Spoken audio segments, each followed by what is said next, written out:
한 해가는 밝은 길이 46번째 시간, 이긴 자의 소망을 심어주시는 주님의 말씀, 중요 표시가 되어 있죠. 제가 중요하다고 얘기할 때는 거의 영적 성장론에 관련된 깊은 이야기들이 또 그런 예시들이 있어서 그런 거예요. 자, 7월 26일 게시 꿈과 해석 박집사님, 미용 경연대회 꿈. 미용 경연대회 같은 미용사들이 이렇게 멋진 머리가 이렇게 꾸미는 거 하지요. 저희 형수님도 미용사인데 그런 대회에 나가서 상을 받으면 미용실이 아주 잘 된다고 합니다. 내가 아는 디자이너가 출전했음. 모델이 거울 앞에 앉아있고 디자이너가 머리를 만지고 있음. 거울 앞 선반에 디자이너가 하고 싶은 머리가 사진으로 보임. 이렇게 이제 어떤 주제를 주면은 어떤 머리를 해라 이런 식으로 하면은 그걸 가지고 다양한 자기만의 어떤 비법으로 꾸미는 거예요.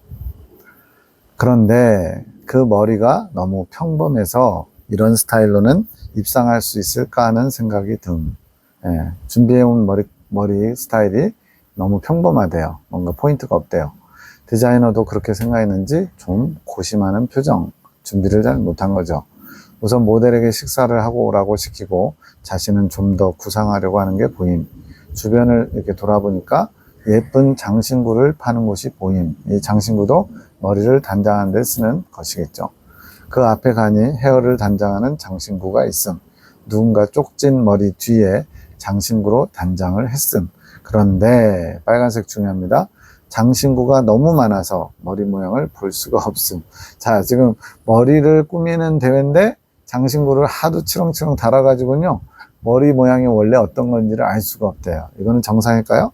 당연히 비정상이겠죠. 잘못된 거죠. 내가 장식이 너무 과하다고 생각함. 그 머리를 한 여자가 이제 개그우먼 박나래 다 아시죠? 키 짱딸망해가지고 별로 처음에는 비호감이었는데 나중에 MC 하면서 사람들에게 그래도 많이 호감을 사게 됐어요. 돈도 엄청나게 벌어서 부모님 집도 사주고 막 그래요. 효녀인 것 같아요. 그 개그우먼 박나래고 나와 아는 사이임. 내가 내 생각을 조언해주자 그렇게 단장한 머리를 벗음. 지금 뭐를 벗었냐면 장식이 너무 과해서 머리 자체가 안 보이는 거. 그런데 또 알고 보니까 가발에다가 단장을 했네요. 진짜 자기 머리가 아니라. 이번에는 머리카락을 너무 풍성하게 해서, 이번엔 또 머리카락을 갖다 붙이는 거 있거든요. 붙임머리. 너무 풍성하게 해가지고 꾸며놓은 장신구들이 보이지 않게 되었대요. 지금 둘 다 한쪽으로 치우친 거죠. 조화를 이루어야 되는데 내가 그것도 이상하다고 말함. 박나래가 어떤 시상식을 준비하는데 지금 머리와 드레스를 준비하는 상황. 시상식 뭐 이렇게 MC 같은 걸 맡았나 봐요. 붉은 드레스를 입었대요. 상상해 버렸어요. 살이 쪄서 잘 맞지 않고 드레스가 매우 긴, 걷기 불편하다고 생각이 됨. 지금 옆에서 지켜보는 화자 입장입니다. 박나래가 그 옷을 입고 어딘가를 가는데 내가 뒤쫓아감. 박나래 걸음이 매우 빠릿빠릿한 거예요. 걸으면서 가는데 어떤 박같이 보이는 흙에 남편과 김봉식 집사님이 일하시는 모습이 보임. 좀 단란한 분위기. 원래 같이 일하다가 티격태격 이렇게 무슨 관계죠? 누나의 남편 매형. 매형이고 처남이고. 그래서 좀 티격태격 하는 것도 좀 있었거든요. 지금은 이제 덜하지만. 근데 단란한 분위기래요. 내가 날이 더워서 걱정을 많이 했는데 생각보다 안 힘든 것 같아 다행이라 생각함. 이건 삽입 장면이에요. 그러면서 뛰어서 박나래를 쫓아감. 박나래 집에 도착. 박나래가 살이 많이 쪄서 예쁜 드레스가 맞지 않는다고 다이어트를 해야 되겠다고 함. 집 앞에 사람들이 좀 있는데 남자 2명에 여자 1명이 더 있음. 내가 칼로리가 적은 음식을 먹으라고 조언하니까 박나래가 아니야, 차만 마시면 돼. 그러니까 이제 칼로리 적은 음식 먹는 게 정상적인 방법이잖아요. 근데 이제 아예 음식을 안 먹고 차만 먹겠대요. 그러면서 물을 끓임. 냄비에 물을 얹어서 끓이는데 집에 검은 재들이 점점 날아다닌, 뭔가 잘못된 거죠. 내가 무언가 타고 있다 말하니 박나래가 아니라고 말함. 검은 재가 한 남자 머리 위에 내려앉아 머리를 태움. 내가 놀라서 가스레인지를 보니까 냄비 손잡이에 고무가 타고 있는 거, 그 냄새 엄청 막 역겹죠. 내가 그것을 지적하자 박나래가 맨손으로 뜨거운 냄비를 집어서 밖에 본인의 손이 뜨거웠는지 바로 찬물에 넣었으나 다치지는 않은 것 같음. 이런 건 중요하지 않아요. 자, 해석. 박나래가 왜 나왔을까요? 그냥 요새 부쩍 살이 많이 찐 빠릿빠릿한 사람의 상징이다. 이거는 이제 꿈꾼 사람의 어떤 이미지, 인식이 많이 작용됩니다. 네 머릿속에 그런 사람의 이미지가 나래여서 그렇게 넣었단다. 지금 머리단장 경연대회가 열리고 있구나. 어떤 디자이너가 자신이 만들 머리가 마음에 들지 않아 고민하고 있지. 그 디자이너는 대회 준비를 잘 하지 못해서 그렇구나.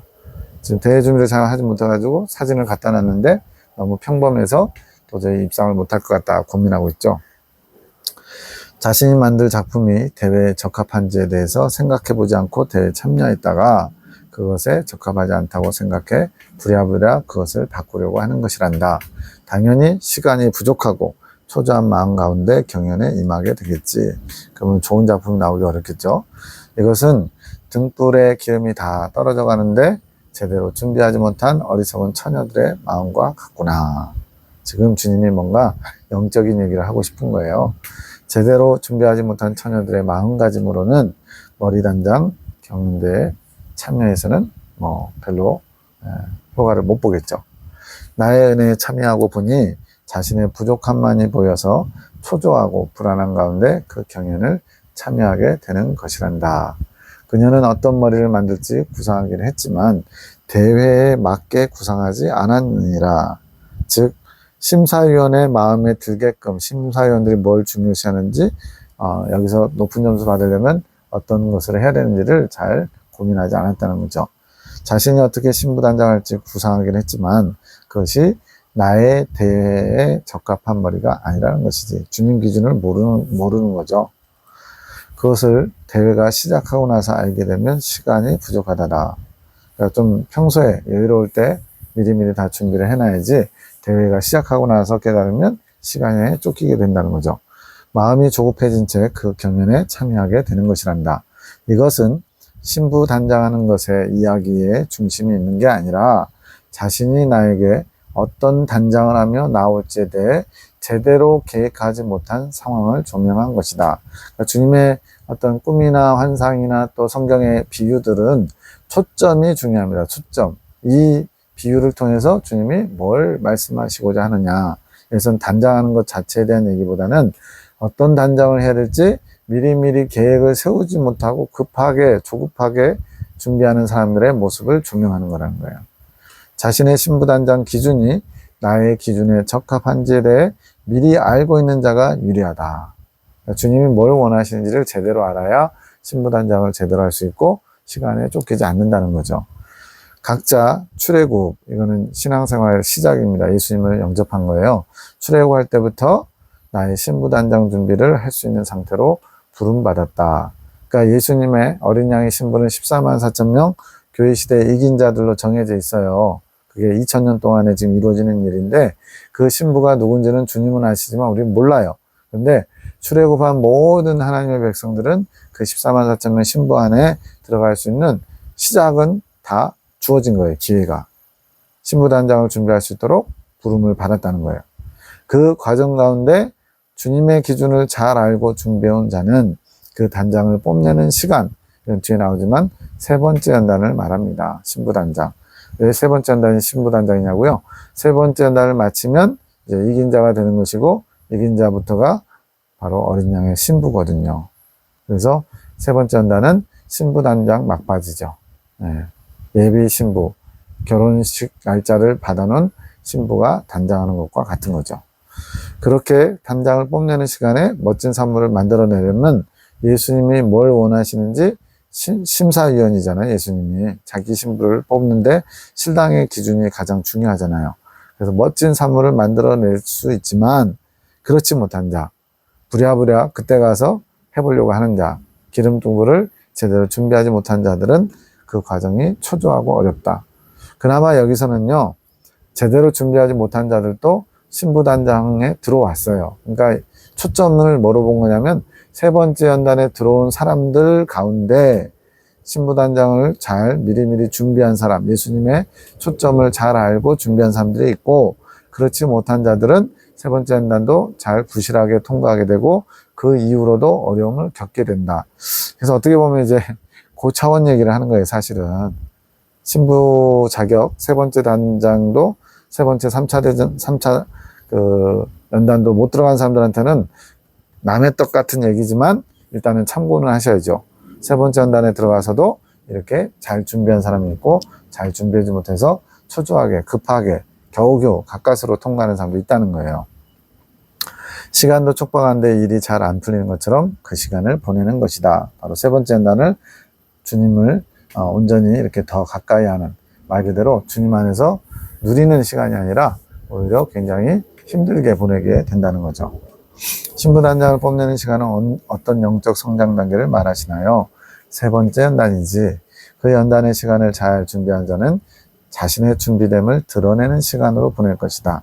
그래서 저도 이제 교단에서 오랫동안 이 사경회를 통해서 영적 성장론 증거를 듣고 또 저도 해보고 그랬지만, 세 번째 연단은 지옥을 맛보는 것이다. 모든 소유를 다 빼앗기는 거다. 욥의 3차 연단의 과정을 보면 얼마나 힘든 것인지 알 수 있다. 이렇게 거의 세뇌되다시피 했어요. 그러다 보니까 세 번째 연단에 들어가야 되지만 들어가면 얼마나 힘들까, 이런 어떤 마음으로 그렇게 들어왔었던 거죠. 그런데 세 번째 연단을 잘 준비한 사람들은 자신의 준비된 것을 드러내는 시간, 뽐내는 시간. 왜요? 머리 단장 경연대회잖아요. 단장한 것을 뽐내는 경연대회 같은 거예요. 그래서 오히려 그 시간을 즐길 수 있는, 또 예수님 안에서 진정한 쉼을 누릴 수 있는 시간이 될 수도 있다는 겁니다. 이거는 아마 받아들이기 어려운 분들이 훨씬 많을 텐데, 이거는 나중에 이제 모든 것이 드러날 겁니다. 그러나 그런 시간을 준비하지 못한 채 본격적으로 단장하는 시간을 맞이하면 그 시간을 어렵게 보내는 것이지. 그런 시간을 잘 준비한 사람이 있고, 잘 준비하지 못해서 허겁지겁 시간에 쫓기면서 준비하는 사람도 있다는 거예요. 다른 사람의 눈에 입상이나 하겠나, 이건 뭐예요? 이거 세 번째 연단 통과나 하겠나, 이런 소리죠. 그런 수준으로 보이는 것이다. 같은 3차 연단이라고 하더라도 사람마다 다른 것이다. 단장을 잘 준비한 사람은 이긴 자 이후에 더 높은 수준에 이르는 단장을 선보이겠지. 그러니까 세 번째 연단을 잘 준비해서 세 번째 연단을 아주 알차게 보낸 사람은 그 이후에 이긴 자가 되고 나서도 계속 성장해야 되거든요. 익은 열매가 되고 또 더 나아가 완덕에 이르러야 되는데, 이 과정은 전부 다 단장하는 시간이에요. 주님의 사랑으로 채우는 시간. 이 시간에 더 높은 수준에 이를 수 있다는 거죠. 그러다 보니까 교회 시대 예수님 제자들부터 시작해서 오늘에 이르기까지 14만 4천 명의 신부단장을 했는데, 그 수준이 다, 레벨이 다 다른 거죠. 세 번째 연단을 마치고 이제 신부단장에 들어가서 이제 예수님의 신부가 된 사람들이 천국의 삼층천 새 예루살렘 성에 가게 되는데, 그 새 예루살렘 성의 높이가 12,000 스타디온입니다. 2200km라는 얘기예요. 높이가 2200km라는 얘기는 그 안에도 솔직히 무수히 많은 층이 있다는 거죠. 주님께 가까울수록, 주님의 보좌에 가까울수록 상급이 큰 것인데, 그래서 14만 4천 명도 그 안에서 굳이 등급을 매기면 많은 차이가 있다는 걸 얘기하는 거예요. 이렇게 단장을 잘 준비한 사람들은 이긴 자 위에도 더 높은 성장을 이룰 수 있다는 거죠. 그렇지 못한 자는 겨우겨우 그 대회를 참여하고 수료 수준의 결과, 이건 뭐겠어요? 가까스로 신부는 됐는데 세 번째 연단 마치고서 더 이상 성장을 못하거나 이긴 자 제일 낮은 단계의 그런 단장으로 끝나게 된다는 거죠. 결국 그 대회의 채점 기준이 무엇인지에 대해서 알고 그것에 맞춰 잘 계획하고 준비한 자, 주님께서 뭘 원하시는지를 바로 알고 주님의 마음, 신랑의 마음을 알아서 준비한 자는 입상할 수 있는 수준, 더 높은 수준으로 성장할 수 있는 단장의 결과물을 만들어내는 것이 세 번째 연단이라는 겁니다. 야, 이거는 핵심 진리에서는 한 번도 다뤄보지 않은 내용인데, 거기서는 맨날 그 연단에 조명을 하다 보니까 단장에 대해서는 별로 조명 안 하거든요. 근데 실제적으로 세 번째 연단을 마치고 어린 양의 신부가 되는 거니까 마지막 최후의 단장 시간이고, 이 단장 시간을 어떻게 보냈느냐에 따라서 더 높이 성장할 수 있는 준비가 갖춰진다는 것을 여기서 조명하고 있습니다. 초점이 중요한 거예요. 세 번째 연단이 쉽다 이런 얘기 하는 게 아닙니다. 연단이지만 주님을 주목하고 주님을 사랑하고 주님 앞에 더 가까이 나아가면 그것이 행복할 수도 있어요. 주님과 함께 고난당하는 것이 행복할 수 있다는 거 우리는 다 머리로는 이해하잖아요. 그런데 그 머리를 왜 다른 사람의 머리 해주나요? 디자이너가 지금 머리를 모델한테 하잖아요. 그것은 신부 단장에서 자신이 단장해야 하는 부분을 강조하기 위해 한 설정이다. 설정상 그렇게 강조하기 위해서 한 거라는 거예요. 자신이 디자이너가 돼서 최선을 다해야 하는 상징. 사실 자기가 직접 머리를 하면은 한계가 있잖아요. 누군가 옆에서 뒤에서 이렇게 머리를 가꿔줘야 되잖아요. 여기서는 최선을 다해야 되는 것에 초점이 있기 때문에 마치 디자이너가 남의 머리를 해준 걸로 보여준 거라는 거예요. 꿈에서는 남의 머리에 결과물을 내지만 실제로는 자신의 머리에 결과물을 내는 것이지. 기준을 잘 알려는 마음으로 준비해야 좋은 결과를 낸다. 심사 기준, 뭘 중점적으로 보는지. 그래서 뭐 그 당시에 이제 심사위원이 누가 출전했는데 그분은 뭐를 많이 보더라. 머리 색깔을 많이 보더라. 머리 모양을 많이 보더라. 어떤 이음새를 보더라. 이런 것들 있잖아요. 그런 걸 알아야 된다는 거죠. 세 번째 한다는 준비된 사람이 들어가는 거 아닌가요? 무엇이 준비되어야 들어간다고 생각하느냐? 뭘 준비해야지 들어가죠? 주님을 사랑하는 마음. 그런데 그것조차도 주님의 은혜로 들어간대요. 그 얘기 뭐냐면 주님의 이끌어 주셔야만 들어갈 수 있다는 거죠. 그 안에 내가 더 높이 이끌고자 하는 부분이 있다면 내가 허락하는 연단의 과정이다. 그래서 두 번째 르비딘 무리바 생수를 마실 때도 그렇고 세 번째 가데스 무리바 생수 마시고 2차 연단, 3차 연단을 들어갈 때도 주님 앞에 검증이 돼야 돼요. 이 너머로 올려보낼 그런 마음의 준비가 되어 있는지 그것의 테스트를 바꿔서 합격을 받으면 무리바 생수를 마시는 복을 허락하시는 겁니다. 주님께서 인정해 주신 거죠. 그렇게 더 높이 이끌고자 하는 부분이 있어서 끌어준 사람들, 허락받은 사람들도 모두 다 같은 수준이 아니다. 3층천에도 더 높은 자리가 있는 것이다. 3층천 높이가 2200km라니까요. 사람이 천국 가가지고 키가 막 20km로 커지거나 그러지 않아요. 지금 키 그대로 가는데 지금 지구상의 가장 높은 부르즈 할리파 있나요? 그 높이도 1km가 안 되죠. 850 몇 미터인가요? 네. 그런데 2200km의 높이예요. 그래서 그 안에 무수히 많은 또 상급의 층이 있다는 걸 알 수가 있죠. 3층천은 내가 인정하는 어떤 부분, 그것을 갖추면 주님께서 3층천에 들어갈 만한 자격이 된다라고 인정하면 들어갈 수 있대요.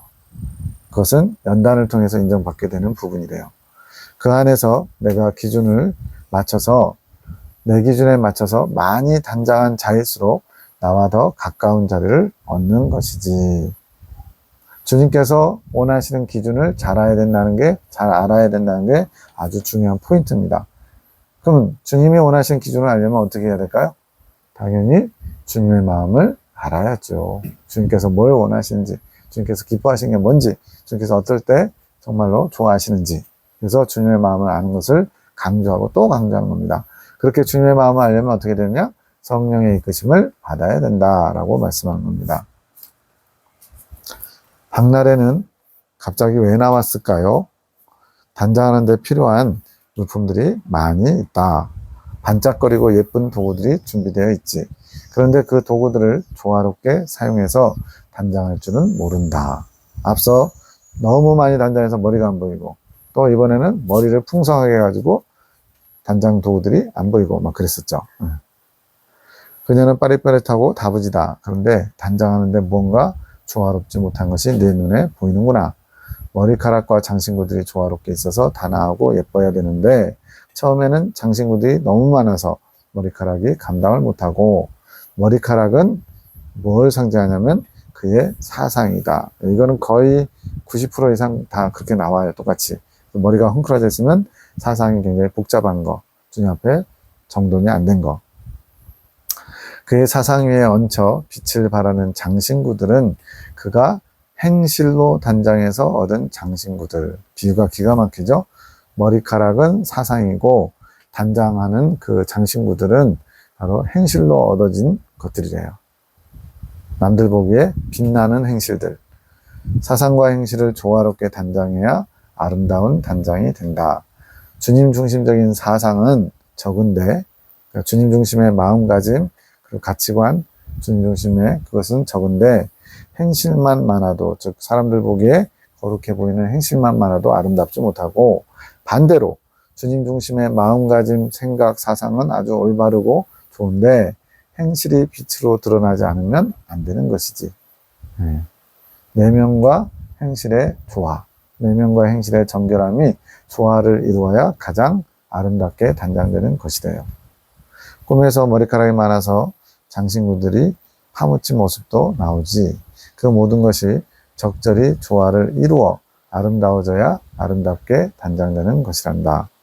살이 너무 많이 쪄서 드레스가 맞지 않는 것은 그녀가 배부르게 살았다는 것이다. 그래서 뭘로 배부렀냐면 자기 만족으로 배부른 거.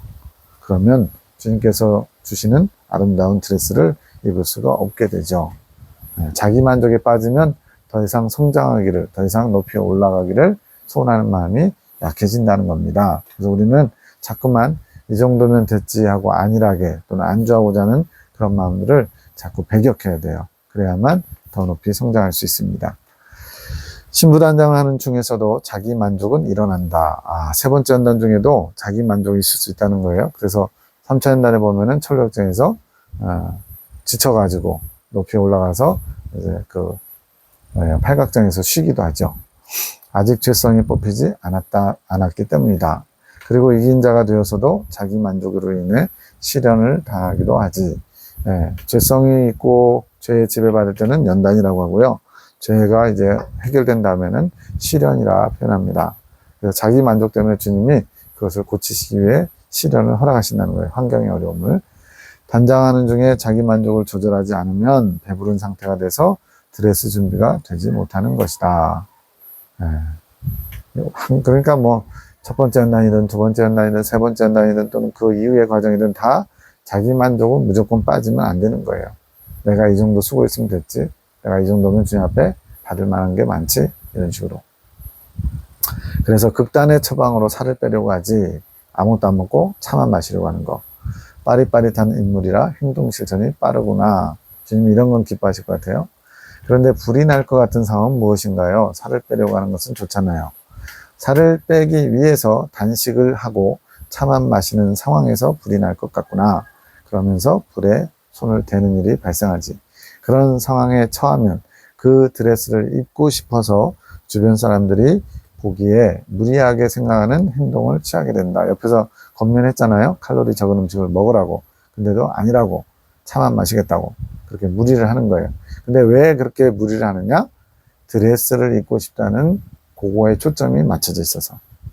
다른 사람에게는 극기처럼 보이는 것이지. 뭐 이렇게 극기, 고행, 절제, 뭐 이런 거에 너무 막 치우치는 거. 그것은 드레스를 입고 싶어서 그렇다. 단장하고 싶은 것이란다. 그럴 때 가스레인지에 불이 난다. 이것은 은혜의 불이 아니라 위험한 불이지. 그 불로 인해 누군가의 머리에 불이 나서 큰일을 당하게 될 뻔도 한다. 그것은 그녀가 잘못된 것에 집중해서 그렇다. 지금 뭐에 집중하고 있냐면 아름다운 드레스를 입는 것, 즉 신부로 주님 앞에 선출되는 것, 여기에 초점이 있어서 그렇다는 거예요. 드레스를 입어야 한다는 것에 집중한 것이지 신부로 단장되는 자격에 집중하는 것이라.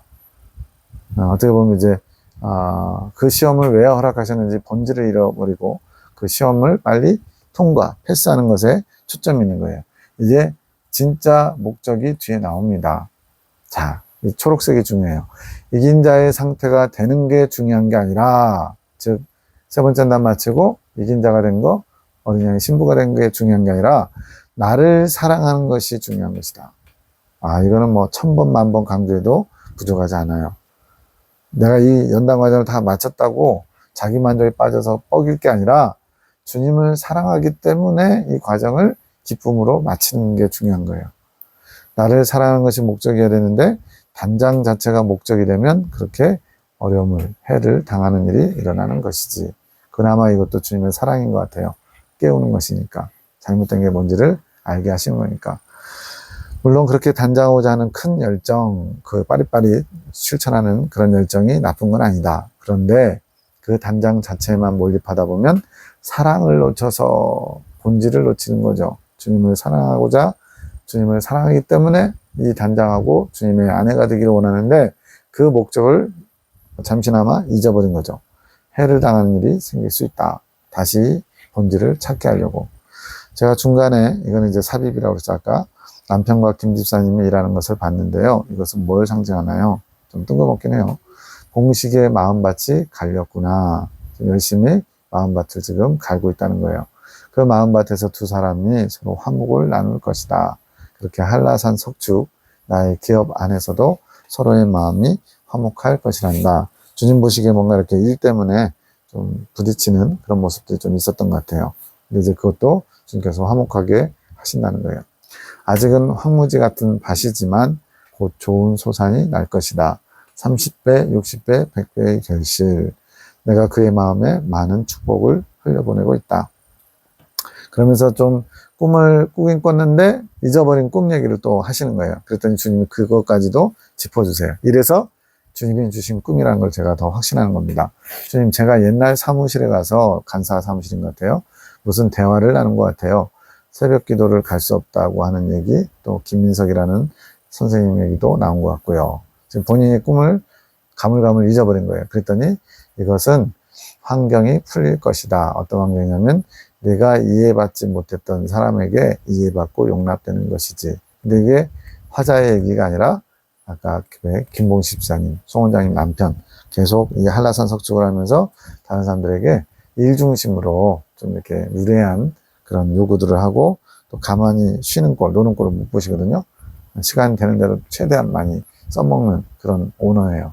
좋은 오너는 아니죠. 근데 그걸로 인해서 사람들에게 이해받지 못하고 용납되지 못하는 그런 부분들이 있었는데 이제는 용납되는 사람이 될 거라는 거예요. 이 꿈에 대해서는 다시 알려주마. 나중에 알려준다는 얘기예요. 하하하. 주님이 재밌으신가 봐요. 밤기도, 중재기도 그것이 나의 뜻이니라. 무슨 뜻이냐면 꿈 메시지 주신 것을 단단한 양식. 여기서 꿈은 지금 사실 어렵기도 하고요.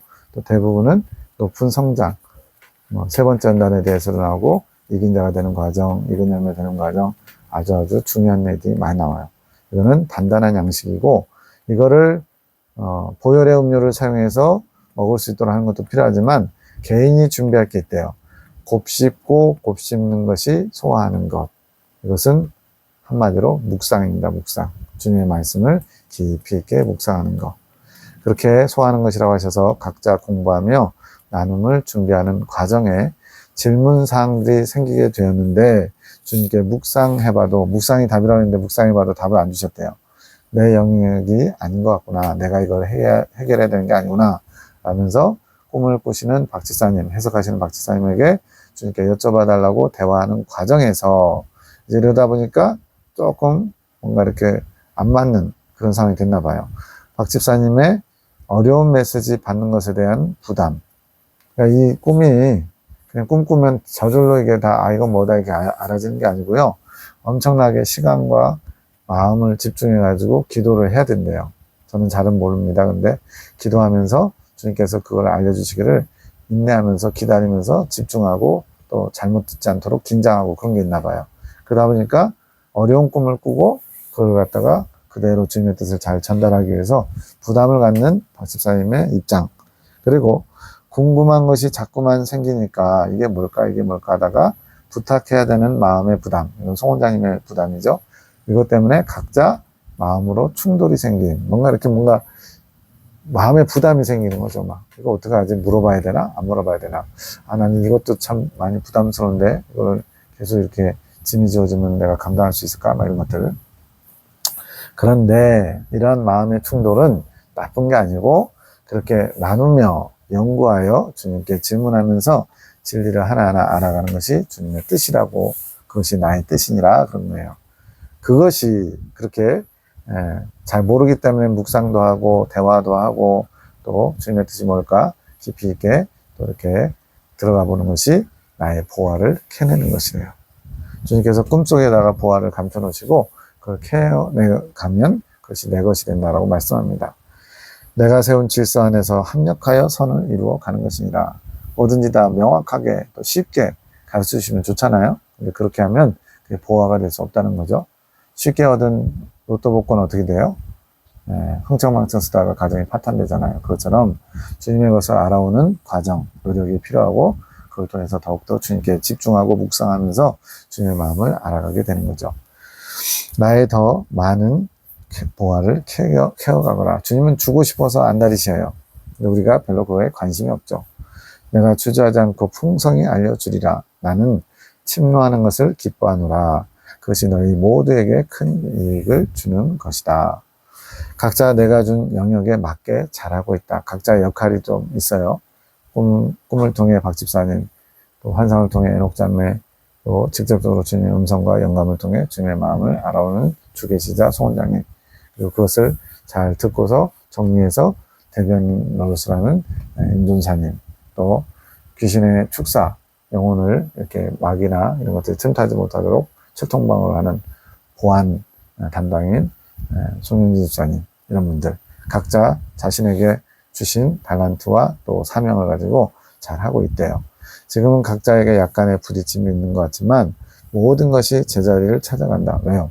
주님께서 명하신 것이고 주님이 이끌어가고 계시기 때문에.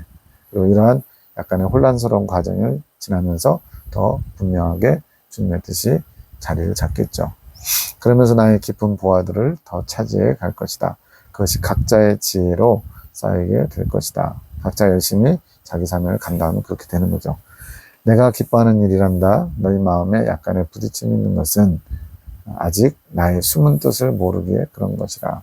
주님의 깊은 것을 알아오기 위해서 몸부림치면 조금씩 캐낼 수 있죠. 그러다 보면 더 주님의 마음을 알아가겠죠. 송원장은 주님의 마음을 읽어가는 부분이 크다. 주님의 음성도 듣고 주님의 마음을 마치 이렇게 캐치하는 거예요.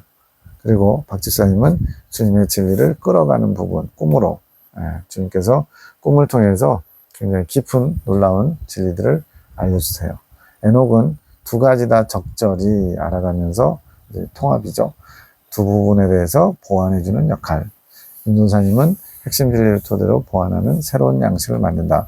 그래서 이것은 개인적인 거지만 매일같이 이제 그분들이 모여서 주님의 이 메시지를 나누거든요. 묵상하고 나누는데 그거를 이제 임준사님이 정리를 해서 좀 이렇게 설명하듯이 가르치듯이 이렇게 해요. 근데 1년 전하고 지금은 또 많이 달라요. 1년 전만 해도 그냥 그렇네 라고 했는데 지금은요 아주 귀에 쏙쏙 잘 들어오게 또 앞뒤가 이렇게 연결되게끔 그런 구성진 그런 설명을 듣습니다. 그걸 봤을 때 이렇게 준비된 것이구나 알 수가 있죠. 살아있는 살찌우는 양식, 공 선생님이 만드신 양식, 성경의 핵심들이죠. 현재는 살아있지 못함. 이게 왜 그러냐면 성령의 운행하심으로 그 진리가 조명돼 가지고 그것이 펄떡펄떡 살아있어야 되는데 지금 그것이 잘 안 되고 있는 거예요. 그래서 꿈에 어떤 계시에서 포도가 있는데 알맹이는 실한데 곰팡이가 난 모습으로 보여주십니다. 먹기 힘든 거죠. 그것을 다시 새롭게 이제 이 예레미야 계시를 통해서 이제 핵심 진리와 또 주님이 이렇게 꿈과 환상 또 음성 영감으로 주시는 것들을 잘 조화를 해서 핵심 진리는 뼈대가 되고 여기 있는 말씀들은 살이 돼서 더욱더 하나님의 진리를 풍성하게 입체적으로 깨달을 수 있도록 도우시려고 이 작업을 하고 계신 거예요. 7월 27일 밤 12시 33분 기도회 끝나고 집에 왔는데 주님께서 기도 자리로 부르신 주님, 왜 제 마음에 섭섭함이 올라올까요? 연합된 마음을 갖지 못하고 질투와 교만의 마음만 가진 것 같습니다. 저는 잘은 모르겠지만 원래 그 여자분들 사이에서는 또 여자분들만의 또 독특한 기류가 있대요. 그래서 막 여자분들이 일하는 곳에 남자 한두 명 싹 거기 껴있으면 좀 분위기가 좀 좋아진다나요? 남자들 있는 곳에 여자 하나 있어도 그러겠지만 어쨌든 그래서 그런 뭔가 이렇게 미묘한 그런 마음들 조금씩 이렇게 온전히 다 상대방의 내 얘기를 다 할 수는 없잖아요. 그러다 보면 조금씩 마음이 서로 안 맞아가지고 틀어지는 부분들이 있을 수 있죠. 그런 것들이 지금 연합된 마음을 깨트린 것 같아서 지금 주님 앞에 죄송하다고 고백하는 거예요. 이것 또한 답답한 마음입니다. 이러고 싶지 않습니다. 이건 제 마음이 아닌데 왜 이렇게 되는 것이죠? 그랬더니 주님께서 송집사, 송원장이 하늘 군대를 주님께 이끌어 가야 한다라고 말씀합니다. 이끌어 갈 수 있도록 때때 영감을 주시고 하늘 군대의 연합을 이루게 하도록 너가 그 중심에 있어야 된다 말씀하세요. 그런데 그 방법이 뭐냐? 축복 기도라는 거예요. 한 사람 한 사람 각자의 역할을 잘 감당할 수 있도록 부족한 부분을 잘 살펴서 축복으로 기도해주면 주님께서 그 기도를 들으시고 화답하셔서 문제들을 해결해 나가실 거래요. 너의 중심을 아노라 힘들어하지 말아라. 나는 너의 연약함을 탓하지 않는다. 이것은 우리에게도 해당합니다. 우리는 자꾸만 주님 앞에 잘해보려고 하다가 실패하면 역시 나는 안 돼. 나는 원래 이런 사람이야. 나는 백날 가도 안 돼. 하나님도 나는 못 고칠 것 같아. 이런 식까지 스스로 막 단정을 하는데 주님은 우리의 연약함을 탓하고 우리의 잘못을 세지 않으세요. 주님을 사랑하는 마음, 주님 앞으로 나아가고 싶은 마음, 그것만 보세요. 그런 마음들을 물리치고 나의 뜻을 구하며 나오면 된다. 여러 가지 시험들이 있을 것이다. 그 시험들을 대비해 기도하여라. 그리고 12시 46분에 하늘 군대의 길잡이. 길잡이는 뭐예요? 길을 내는 자, 길을 안내하는 자. 그래서 어떻게 보면 이제 선봉에 서 있기 때문에 여러 가지 처음 겪는 일들을 겪어가면서 많은 어려움을 겪습니다. 그렇지만 그 일을 감당할 수 있도록 또 주님께서 풍성한 은혜를 또 힘을 능력을 공급해 주시겠죠. 그래서 앞서가는 선봉장 같은 역할, 길을 내는 자, 이긴 자의 길을 낸다라고 할까요? 선생님도, 공선님도 그런 길을 내신 분이었고요. 또 송원장도 이렇게 이긴 자를 향해서 나아가는 길, 성령의 임재와 동행을 통해서 풍성하게 또 주님 안에서 행복하고 쉬운 길로 인도하는 길을 내고 있는 겁니다. 꿈가에서 박지사님, 대사명을 받는 시점에 대해서 누가 질문을 했나 봐요. 대사명, 큰 사명이죠. 주님, 질문들에 대해서는 어떻게 답변해야 될까요? 우선 나에 대해 알아가는 질문들은 좋다. 질문과 관련된 거 궁금해하는 건 좋은 거죠. 다만 그 질문을 하는데 초점이 뭔지를 살펴라.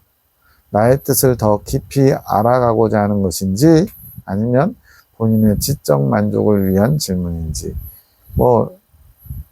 겉으로 드러나는 건 거의 비슷해요. 그런데 때로는 주님에 대한 사모하는 마음, 주님을 알고 싶은 마음보다 그냥 나의 지적 만족, 호기심을 충족시키려는 자세도 있을 수 있죠.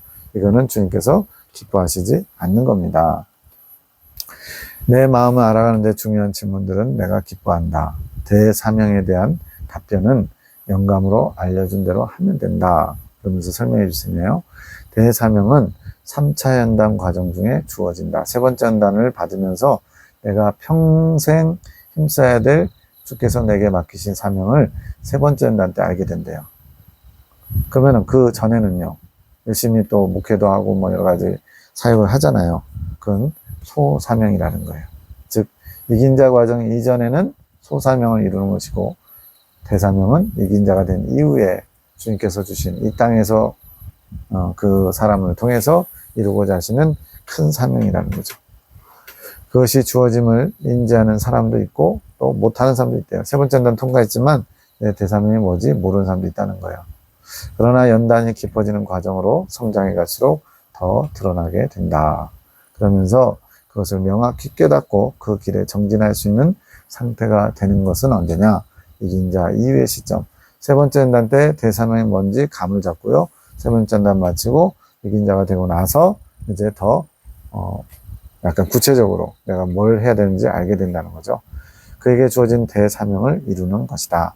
나는 모든 사람에게 그런 나의 뜻을 준비하고 있다. 그러니까 이긴 자가 되는 사람은 극소수 14만 4천 명인데 모든 사람들에게 다 준비하고 있대요. 그게 뭐예요? 모든 사람이 다 이긴 자가 되기를 소망하며 달려오기를 원하시는 거예요. 그러나 사람들이 그것을 취하지 못한다. 세 번째 연단에 주어진다 그랬으니까 준비는 다 해놨지만 정작 그것을 취할 수 있는 세 번째 연단까지 나오는 사람이 많지 않다는 거죠. 취하지 못하는 자에게도 나는 계획하고 나의 소망을 넣어주는 것이 나의 뜻이다. 그러니까 주님은 공평하신 하나님이에요. 처음부터 너는 깜이 아니야. 너는 탈락. 이렇게 정해놓은 게 아니라는 거예요. 내가 안 가는 거지. 그것이 내가 그를 사랑하는 방법이다. 다만 인간들이 그것을 이뤄내지 못하는 것 뿐이란다. 방법을 몰라서도 그렇고요. 자기가 만족에 빠져서 자기 만족에 배불러서 더 이상 높이 성장하려고 안 해서도 그렇고요. 또 저희 교단 같은 경우는 연단에 눌려가지고 연단 하다가 이제는 이긴 자에 대한 소망을 놔버리고 그냥 대환란도 가서 순교자나 되자. 두 번째 익은 열매를 꿈꾸는 것도 주님 보시기에 하나의 안타까움이겠죠. 그것에 대해 나의 뜻을 알아 순종하는 자가 더 높이 성장하는 것이란다. 그러나 사명의 경중을 따지는 것은 여기서 중요한 게 아니다. 그러니까 대사명이냐 소사명이냐 뭐 이런 더 크고 중요한 사명, 이게 중요한 게 아니라는 거예요. 내가 그 맥락에 중요하게 언지를 준 것은 대사명 얘기가 나오는 어떤 꿈이 있었나 봐요. 대사명을 찾기 위해 먼저 소사명에 순종하라. 이게 주님께서 주시는 초점이에요. 즉 성경에도 나오죠. 달란트 비유나 문화 비유에도 내가 지극히 작은 것에 충성하였으니 내가 내게 큰 것을 맡기리라. 그 원리가 여기도 똑같다는 거예요. 우리가 광야 연단 과정 중에 주님께 받은 소사명들, 목회자는 목회자로서, 평신도는 평신도로서, 수도자는 수도자로서 각자 주어진 일 가운데서 열심히 사명을 감당할 때 그것을 주님 앞에 합당하다 인정받으면 대사명을 받을 수 있는 자가 되는 거죠. 소사명의 순종에 나와야 나의 대사명을 발견할 수 있는 시점이 된다. 이게 3차 연단이라고 했잖아요. 세 번째 연단에 이를 수 있다는 거니까. 세 번째 연단에 들어가고 싶으면 주님을 알고, 주님을 원하고, 주님을 사랑하고, 성령의 이끄심에 열심히 순종하면서 자기 부인하면서 주님께 나아가야 된다는 겁니다. 그 과정에서 주님이 맡기신 사명들을 잘 감당해야 되고요. 내가 풀어주는 시점이 다 있단다. 알려주는 시점. 그때까지는 기다릴 줄 알아야 된다. 그래서 성장하는 거, 영적 성장의 중요한 덕목 중에 하나가 인내입니다. 인내. 그냥 막 후다닥 빨리빨리 뭔가를 하고 싶은 게 사람마다 다 있거든요. 연단 과정이 길어져도 그렇고요. 또 주님을 빨리 소유하고 싶은, 주님을 온전히 내 것으로 삼고 싶은 그 영적 욕심. 아까는 단장하기 위해서 드레스 입는 거에 초점 맞춘 사람들. 그렇게 거기에 초점을 맞추다 보면요, 조바심도 나고요, 힘들어요. 그래서 주님의 때에 주님께서 알려주시기를 기다리면서 우리는 뭐에 초점을 맞춰야 되냐면 주님을 사랑하는 거예요. 사명도 사랑하기 때문에 감당하고요. 각자는 나의 대사명이 무엇일까에 집중하지 말고 도대체 나는 주님께서 뭘 맡기실까 이거에 집중하지 말고 지금 주어진 소사명에 순종하거라. 그래야 때가 되면 주님이 알려주신대요. 내가 주고자 하는 뜻이 그것이었다. 이 대사명을 이야기하게 된 시점이 바로 그런 얘기라는 거죠. 하늘군대의 대사명에 관해 일러주신 것은 무언가요? 그것은 시주에게 주는 것이다. 나의 마음을 알아가는 방법을 터득해가는 것이 그의 사명이다. 여기 지금 사명 나왔죠? 나의 마음을 알아가는 방법. 그래서 본인이 알 뿐더러 이 분사학교 1, 2, 3, 4기 또 이 말씀을 듣는 모든 분들에게 주님의 마음을 알아가는 방법을 계시를 통해서 또 영감을 통해서 알려주고 있는 겁니다. 그것이 지금 하늘군대 모두의 사명도 되는 것이다. 저도 거기에 동참해서 지금 이 유튜브 영상을 만들고 있는 거죠. 그녀의 연단이 깊어질수록 그녀의 대사명은 더 명확하게 될 것이지. 그것은 본인 스스로 알아가야 한다. 연단을 지나면서 알아가게 되는 것이다.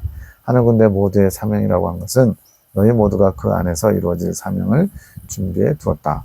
그래서 길을 내는 자예요. 먼저 이 길을 가고 함께 가는 하늘군대도 다 이렇게 그 뒤를 따라가는 거죠. 대사명을 받는 그 길을.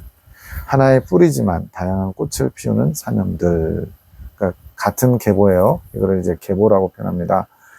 그래서 대기업을 세우는 자 이런 별명도 있어요. 그렇지만 다양한 꽃을 피워야 돼요. 똑같이 획일적인 게 아니고 각자 또 사명이 다르대요. 아직 모두가 그 사명을 알 수 있는 위치에 있지 않으니 세 번째 연단에 안 들어갔으니 얘기입니다. 각자의 대사명이라고 붙일 수는 없다.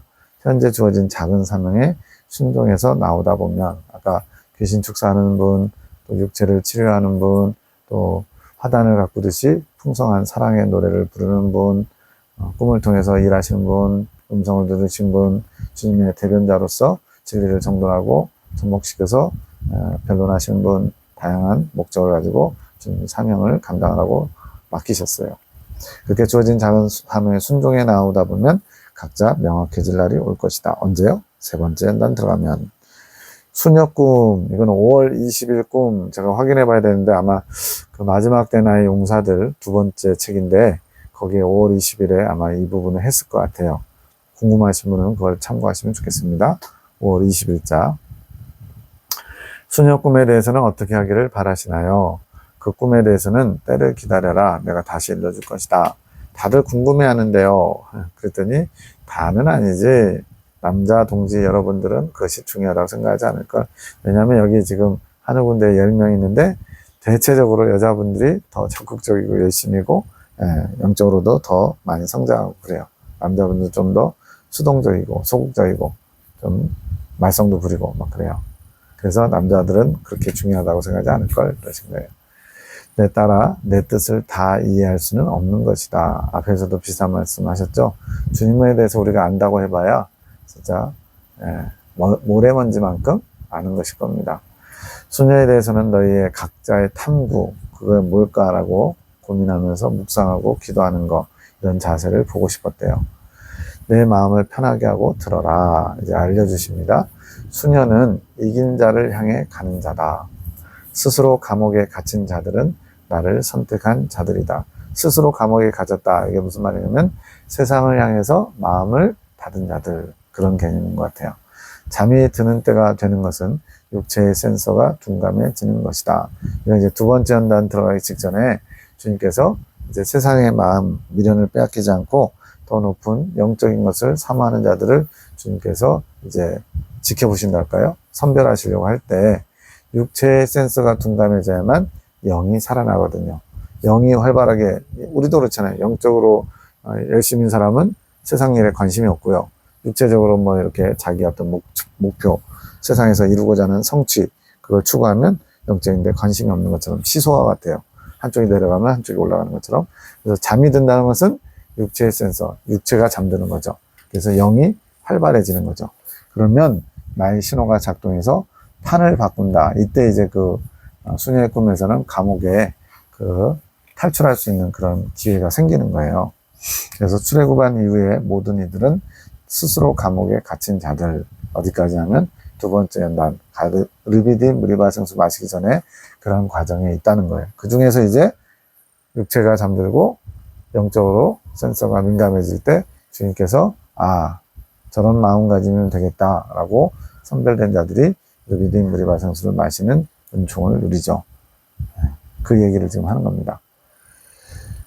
나를 위해 육신의 정욕을 감옥에 가두는 길을 선택한 자들이 출애굽하고서 두 번째 연단 전까지의 과정에 있는 사람들이래요. 그것을 인지하지 못할 뿐이다. 그러다가 그들의 육체 센서가 둔감해지는 시점, 이건 뭐예요? 세상 정욕이 허무해지고 신앙생활이 이게 단가? 이게 전부인가? 더 높은 천국이 있지 않을까? 라고 영적으로 관점을 바꿔가는 사람들이 나온다는 거예요. 영이 나의 소리에 더 집중할 수 있는 시점, 육이 잠들어야 영이 살아난다 그랬어요. 그러면 내가 그것을 보고 판을 바꾼다. 그 판을 바꾸는 일이 생기기 전에 당황스러운 일들이 일어난다. 이게 뭐냐면 말 그대로 주님이 테스트하는 겁니다.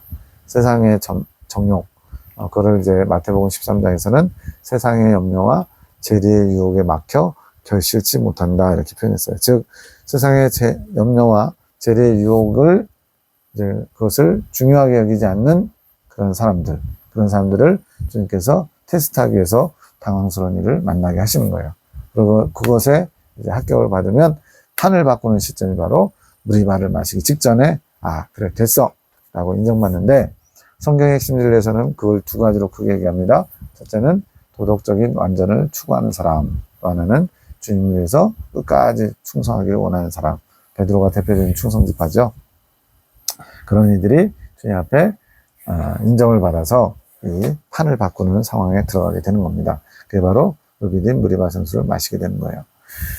무언가에게 큰 은혜의 길로 인도하기 전에는 당황스럽고 그 길에 대해 두려운 마음이 드는 것이지, 주님께서 허락하신 거예요.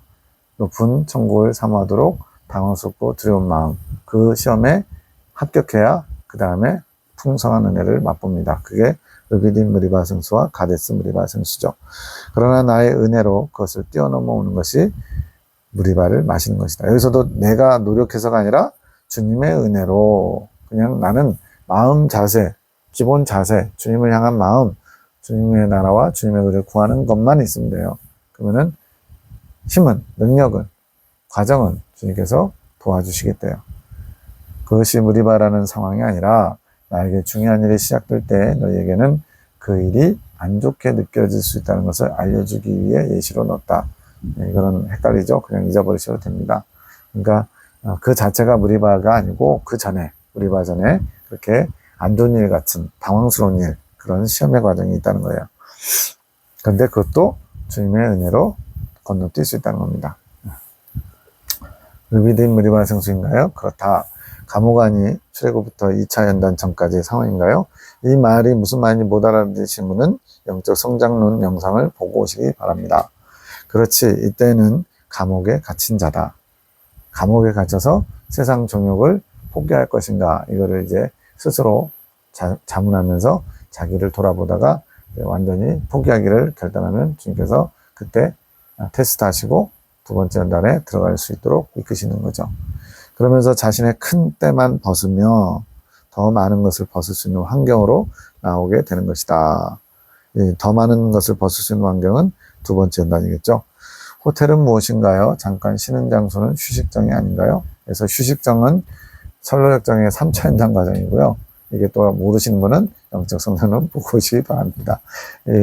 수녀의 꿈에 호텔에 잠깐 들리는 장면이 나와요. 여기서 호텔을 향해 가는 동안에 내가 적군의 지역, 남의 땅을 지나갈 때 주님의 도우심, 은밀하게 빠져나오는 것이 여호와니시 두 번째 연단 과정의 끝에 있습니다. 그 과정을 지나서 내가 잠깐 쉬는 듯한 공간에 들어온 것은 연단 후의 축복 과정. 그래서 이스라엘 백성들이 광야 여정 중에 아말렉과의 싸움 두 번째 연단을 마치고 시내산에 도착하죠. 거기서부터 이제 시내산 하나님의 강림, 선막에서 율법 선포, 가나안 땅 정탐이라고는 굵직굵직한 큰 축복을 맛보고요. 그 이후의 과정도 이제 우리가 말하는 2차 축복 과정, 평탄한 과정이죠. 그걸 다 포함하는 거예요. 연단 후의 축복 과정. 이 축복 과정은 연단에 비하면 육적으로 조금 풀어지는 것이 쉼을 얻는 것 같기에 그렇게 호텔로 표현한 거래요. 근데 여기에 쭉 머물려고 하면 더 이상 나갈 수가 없겠죠. 그래서 두 번째 축복 과정에서 여기가 좋사오니 하면 계속 숨바꼭질, 제자리 걸음을 하게 되는 거죠. 연단 중에 답답했던 과정을 마치며 조금은 쉬는 것 같은 순간이 온다. 육적인 쉼이다. 그런 쉼이 허락되는 시간이 축복 과정이다. 2차 연단을 마치고 축복 과정. 그런 과정이 또 있어야 나의 연단을 다시 준비하게 된다. 그러니까 주님이 얼마나 지혜로우시고 우리를 배려하시는지 몰라요. 계속 너 잘 맞췄네. 오, 잘하네. 단번에 다음 연단 해가지고 1차 연단, 2차 연단, 3차 연단 붙여놓으면요. 완주를 못해요. 중간에 다 포기하게 돼 있어요. 그걸 아시고는 중간중간에 쉬어가는 과정을 두신 겁니다. 그리고 앞뒤로도 큰 은혜의 체험을 허락하시죠. 물론 그 과정에서 자아를 깨뜨리는 작업을 하지만 축복 과정이라고 자아 깨지는 게 없는 거 아니에요. 다만 연단의 과정보단 좀 수월하다는 거죠. 그의 영적 성장의 수준을 고려해 육적인 힘을 준다. 1차 축복 과정에서는 물질적인 거, 환경적인 걸로 많이 하고요. 2차 축복 과정에서는 마음에 좀 평안함이 좀 더 있어요. 좀 넉넉해진달까요? 여유로움달까요? 그래서 축복 과정인 것이지. 그 안에 마음의 방에 있는 것은 마음의 방에서 자신을 돌아보기에 그렇다. 내 안에 지금 내 마음 중심에 뭐가 있는지, 하나님 나라와 하나님의 의를 구하고자 하는 영적인 갈망이 있는지, 아니면 적당히 여기 자기 만족에 배부르면서 머물고자 하는지, 이런 걸 돌아보기 원하시는 거예요. 다양한 방 안에서 자신의 마음을 돌아보며 그렇게 나아오는 것이지. 그것을 짧게 보낼수록 좋은 것이다. 근데 저희 교단은 죄송하지만 두 번째 날 마치고 이 두 번째 축복 과정에 무수히 많은 분들이 그냥 거의 막 몇십 년씩 머물러 있어요. 그런 계기가 바로 고라의 폐역과 아론의 쌍난지팡이 과정을 지나지 못하기 때문에 그렇습니다. 자기를 성찰해야 되거든요. 주님의 거울을 달아줘서 성령의 조명하심으로 내 안에 있는 성령의 주도권을 내가 대신하려고 하는 고라당의 모습을 발견하고 그것을 과감히 성령님께 다시 주도권을 내드리고 저를 이끌어 주십시오 라고 겸손히 주님의 이끄심에 순종하려고 자세를 납작 엎드려야만 그런 고라의 폐역 과정을 지나갈 수 있습니다.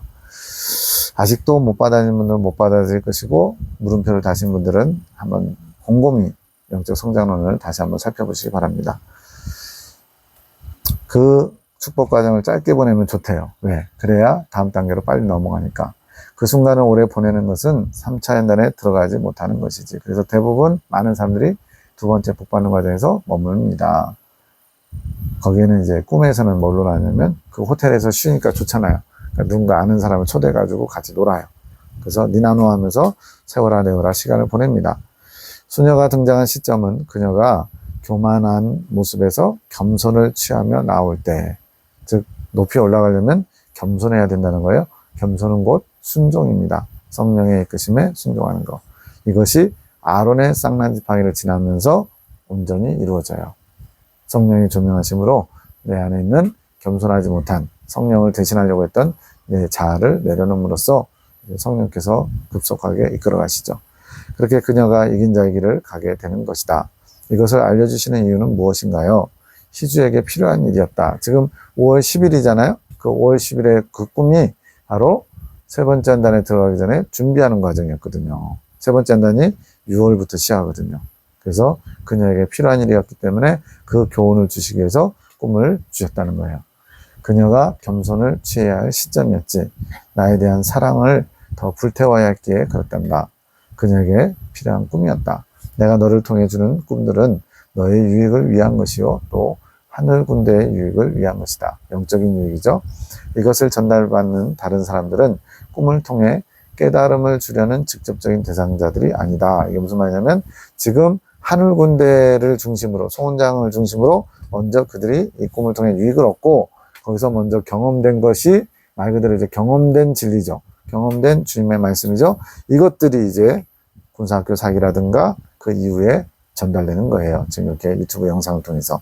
너희들의 꿈을 통해 깨닫는 내용이 그들이 받는 대상자가 될 수 있지. 그러니까 1차적으로는 하늘 군대에게 주시는 말씀. 그것이 경험되고 해석되고 다시 가공돼서 이제 나머지 사람들에게도 전달되는 거죠. 그 얘기한 겁니다. 그러니 꿈을 볼 때 먼저 너희에게 집중해서 보거라. 자기 자신에게 적용하라는 거예요. 너희 안에서 해석되어야 함이 먼저이다. 경험도 안 됐으면서 해석도 안 되면서 남한테 어떻게 가르쳐줘요. 그래서 지금 말씀하는 거예요. 밤기도 중재기도 주님 마음이 유쾌하시네요. 지금 주님이 신나하시는 느낌이 전달되나 봐요. 그렇게 즐거우세요? 우리 주님 룰루랄라 나오셨네요. 네, 참 재밌는 부분이 많아요. 이제는 폭발적으로 끌어갈 것이다. 주님이 강력하게 끌어가신대요. 어떤 주님이 원하시는 분량을 채웠다는 얘기죠. 너의 생각으로 흘려보내는 것은 너의 혼적인 부분까지 나와 일치를 많이 이루어 가기에 그런 것이다. 혼적인 부분, 즉 지정의 깨어있는 육체와 연관된 이 땅에 사는 동안에 우리가 대부분에 다 알 수 있는 부분이 있죠. 감각적인 부분으로 주님께서 알려주신대요. 그전에는 이제 영적인 부분, 영감이나 영적인 영역에서 하셨다면 이제는 주님의 음성을 듣고 또 느끼고 이런 것들이 혼적인 영역에서도 알 수 있게 하신다는 거죠. 그것이 나와 일치를 많이 이루어가게, 즉 주님의 생각, 감정, 의지, 이 혼적인 영역들이 점점 주님의 생각, 주님의 감정, 주님의 의지와 일치를 이루어 간다는 얘기입니다. 이건 이제 세 번째 한단의 특징이에요. 너의 생각인 너의 의지가 나를 향한 의지로 많이 바뀐 것이란다.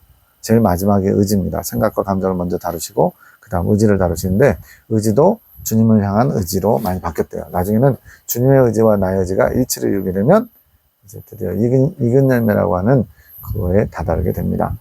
앞으로는 더 그렇게 작용되는 부분이 많을 것이다. 너의 태인, 생각의 기관. 왜 생각을 태라고 했냐면 태는 뭐예요? 뭔가를 품은 거죠. 이 생각 안에서 우리는 모든 것이 마음이 이제 생각을 중심으로 결정이 됩니다. 그러다 보니까 생각이 정결해야만 마음 전체가 주님 앞에 정결하게 될 수가 있는 거예요. 그러다 보니까 생각의 기관, 그것이 태가 정결해야 되고 그 정결한 태를 가지고 다른 사람들을 품어서 그들 또한 정결케 하는 태의 역할을 감당시킨다는 거예요. 이것은 좀 어려우니까 그냥 개념만 아시면 될 것 같고요. 그것조차도 나 중심으로 온전히 바뀌었다. 생각이 정결해졌다는 얘기입니다. 이제는 주님의 생각만을 하게 됐다는 얘기죠. 너의 생각, 즉 정욕에서 부르는 소리인 생각은 내 스스로 분별이 될 것이란다. 이제 이게 나의 생각인지 또는 주님의 생각인지를 분별할 수 있는 단계까지 왔다는 얘기입니다. 나의 생각은 정욕의 생각, 정욕의 소리가 내는 생각이라는 거예요. 나의 성령께서 조명해 갈 것이니 두려워하지 말고 담대하거라. 막 헷갈릴 수 있거든요. 이게 주님의 마음인지 내 생각인지 막 이렇게 헷갈릴 때 성령께서 조명해 주시니까 걱정하지 말래요. 나를 향한 너의 의지가 내 것을 너의 것으로 끌어가는 것이다. 이제 주님의 의지와 송원장님의 의지가 점점 일치를 이루어갑니다. 이것도 익숙해져 갈 것이다. 이것이 나와 하나 되어 가는 것이다. 생각과 감정이 먼저 하나 되고 그 이후에 생각과 감정의 결과물인 의지도 하나 되어 가는 것이에요. 너의 의지가 온전히 하나 되어 가는 것이다. 주님의 의지와. 이제는 너의 의지로 정욕이 부르는 소리를 차단해 가야 하는 것을 연습하여라.